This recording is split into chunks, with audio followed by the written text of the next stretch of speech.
minus $1,830. That is what the median American farm household made from farming in 2024.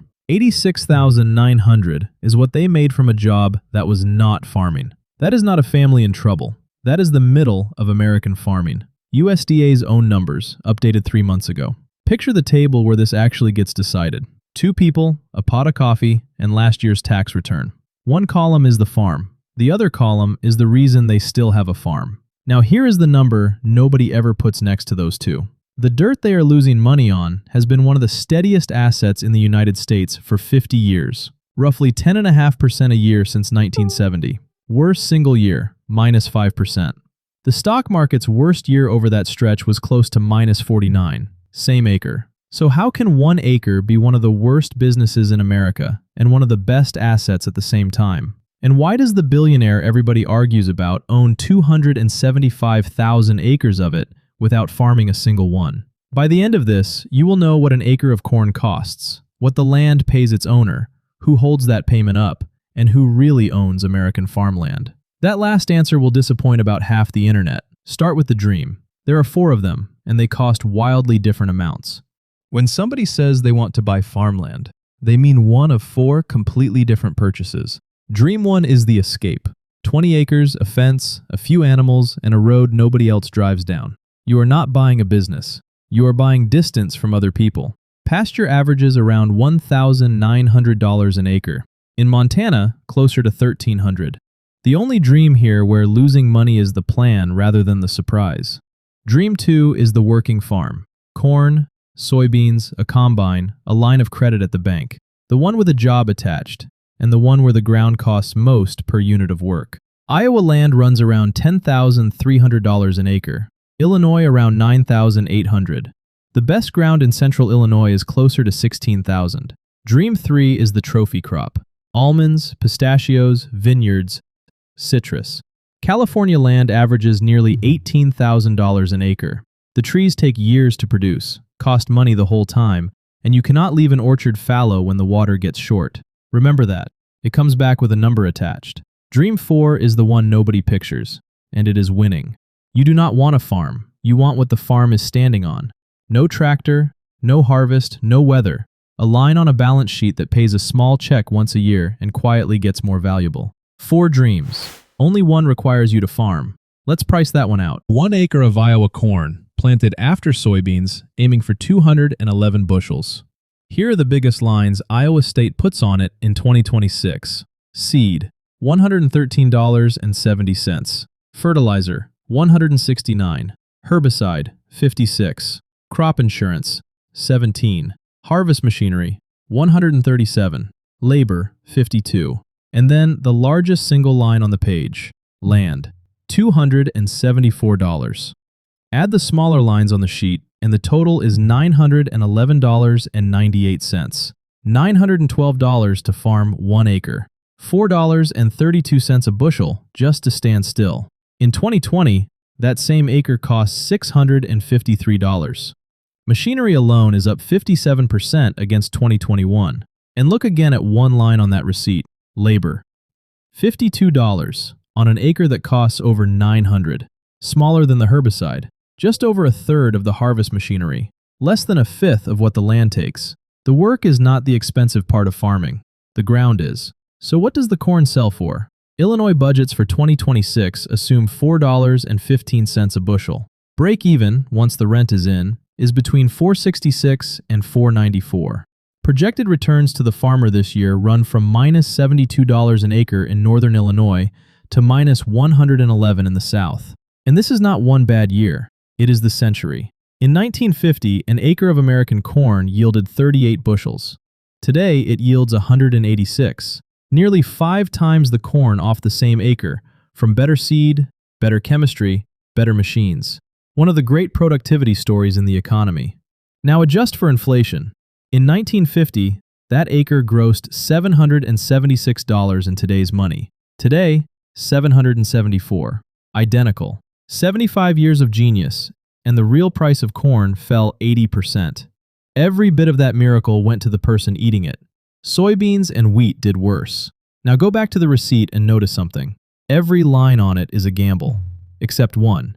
The $274 for the land got paid first, in full, before a single seed went in the ground. And whoever received it did not care what the corn sold for. That is the split this entire video is about. The farming and the land are two different businesses standing on the same dirt. One of them is terrible. The other one is excellent. Start with what the land pays in cash. Rent an acre of American cropland out, and the average rent is $161. On an acre worth $5,830. A gross yield of 2.76% before tax, insurance, or management. Now watch what happens as the land gets better. On the best ground in central Illinois, $326 of rent on land worth almost $16,000 is 2.04%. Read that again. The better the farmland, the worse it pays you. The most productive soil on the planet yields about 2%, which is beaten by a savings account. So as an income business, farmland is a bad bond. Here is the other half. The most detailed long-run study of farmland returns was published in November 2025 by Bruce Sherrick and Jonathan Say. Before the numbers, know who wrote them. Sherrick directs the TIAA Center for Farmland Research at the University of Illinois, and TIAA is one of the largest institutional farmland owners on Earth. Careful work, funded by the industry it measures. From 1970 to 2024, farmland returned about 10.5% a year, with a standard deviation of 6.8. The S&P 500 series in the same paper returned 7.3, with a standard deviation of 16.6.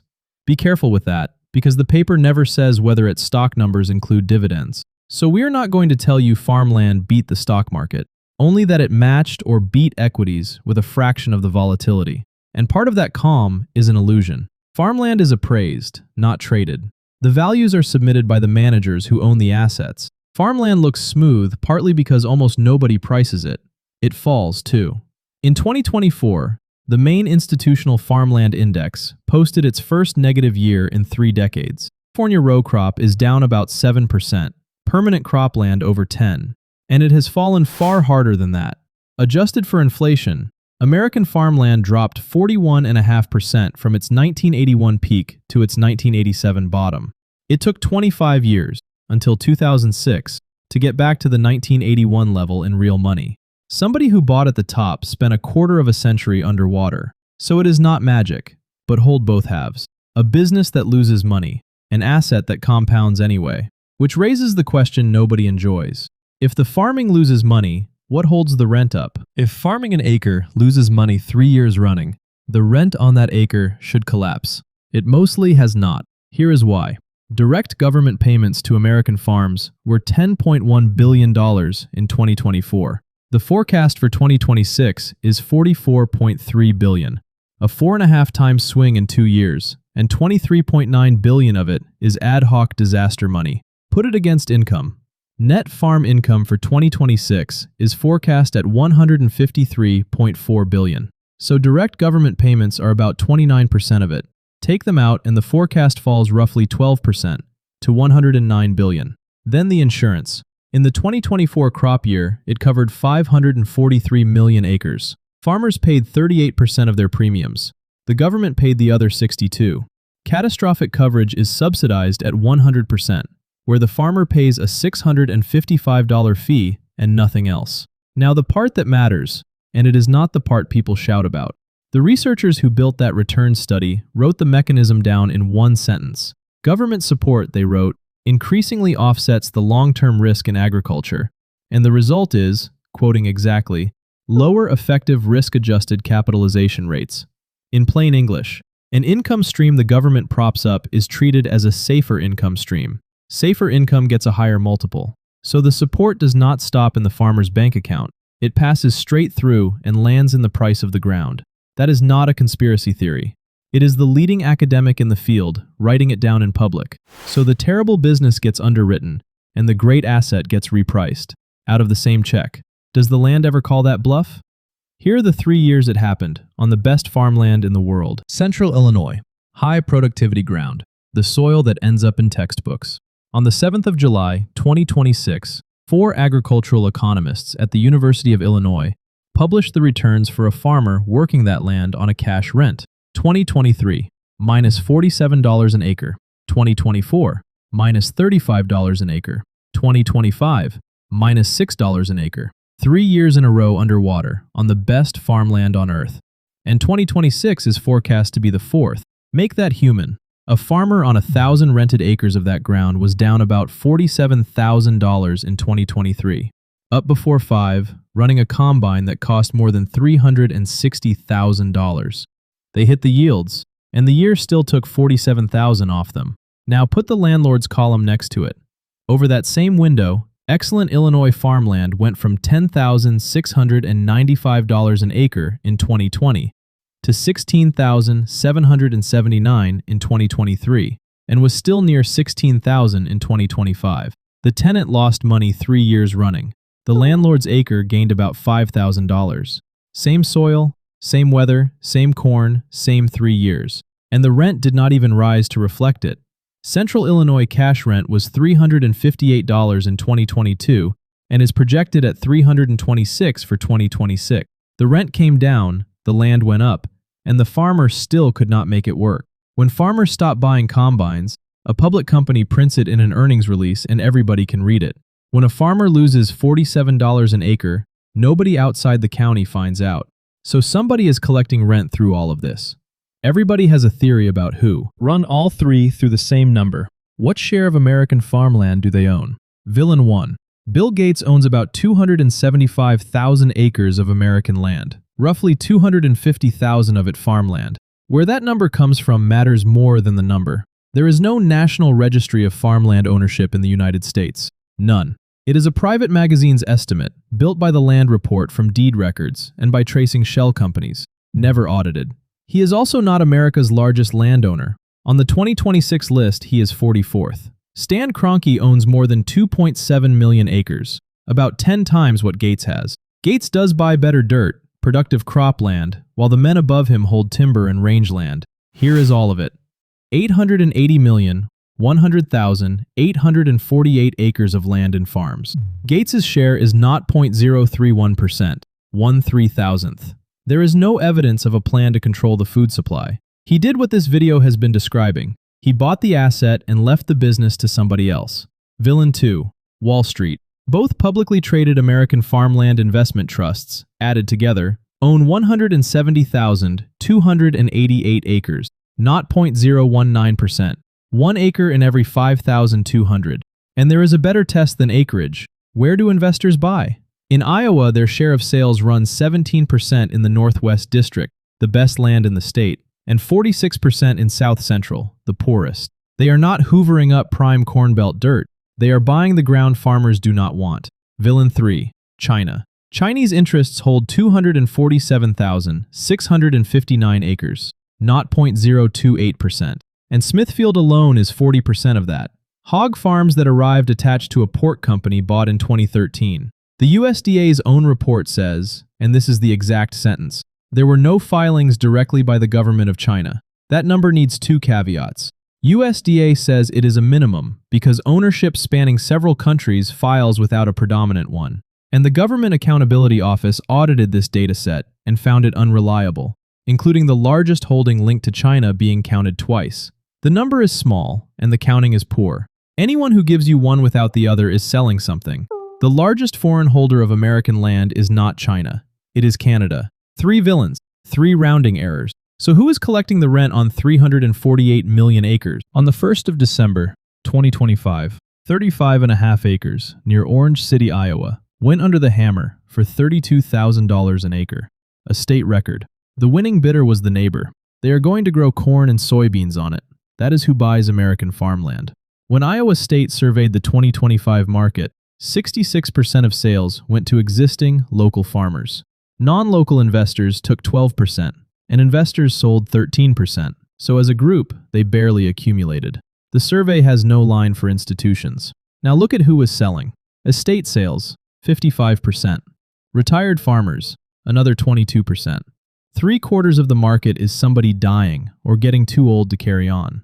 That is the shape of the whole thing. 2.1 million landlords, 87% of whom do not farm.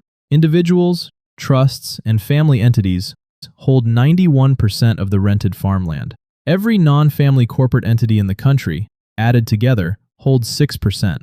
under 2% of all American farmland. And they are old. More than a third are 75 or older. The average landlord is 69. 40% inherited the land outright, and once you add trusts and gifts, more than half of America's rented farmland was never bought by the person who owns it. Now run the yield one last time.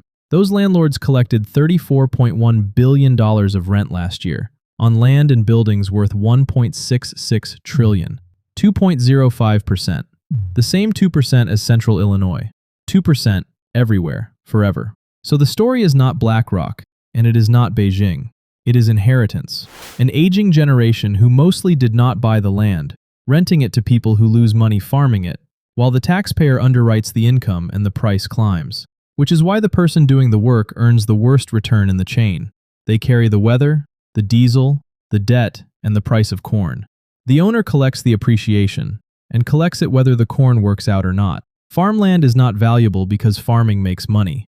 It is valuable because farming has to happen whether it makes money or not. If you want the same X-ray run over the other buildings and businesses you drive past every week, that's what this channel does. Subscribe and pick your next building.